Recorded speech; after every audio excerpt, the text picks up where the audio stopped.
Il y a un truc que moi, José, je ne vais jamais comprendre jusqu'à ce que je périsse. C'est cette histoire de don de sang là. J'ai jamais compris le bail derrière. C'est-à-dire que nous, on donne le sang gratuitement. On donne le sang gratuitement. Vous nous demandez de faire don de sang pour sauver des vies, pour sauver nos prochains. Et nous, on donne ça gratuitement. Si on t'a trop donné, pain, sardine et sucrerie, ça ne dépasse pas 1000 francs.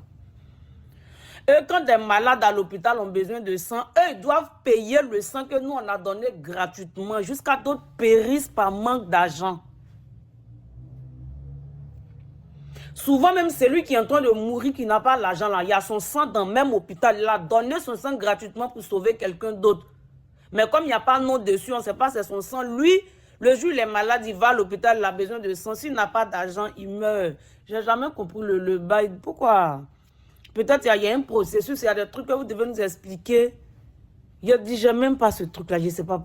En fait, je vais répondre à cette question en tant que président de Mouniaka, parce que Mouniaka m'a identifié. En tant que président de Mouniaka Land, je dois répondre.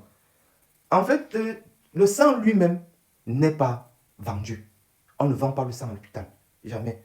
Mais plutôt le processus autour du sang qui a été facturé. Tu comprends un peu le processus? Parlons même du processus. Nous avons l'analyse et le dépistage des maladies.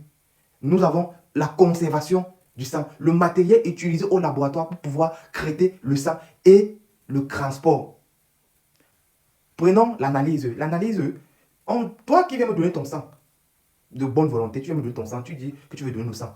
On dit, ok, assieds-toi là-bas, on va te prélever.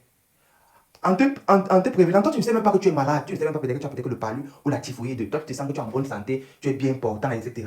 Et que toi tu vois que c'est mieux de donner ton sang. Ok, on va prendre ton sang. Et lorsqu'on va faire les tests, on va voir que tu es malade. Tu vois que c'est le matériel qu'on achète aussi avec l'argent. On va voir que tu es malade. On va analyser et on va traiter ton sang. Prenons le matériel. Le matériel aussi est acheté avec de l'argent.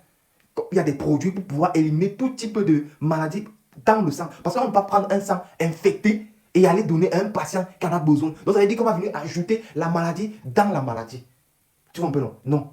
Donc on doit traiter, on doit analyser et les traiter avec le matériel.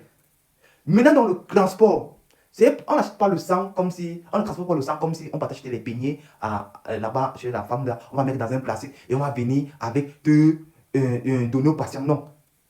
Il y a tout un matériel qui est utilisé une seule fois. Lorsqu'on transporte ton sang à l'intérieur, dès qu'on décharge, on te place ta perfusion, on te transmet ton sang, le matériel là est jeté. Ce n'est pas renouvelable. Il est directement jeté. Tu vois un peu. Et ça, on achète ce matériel avec de l'argent. Parlons maintenant de la conservation du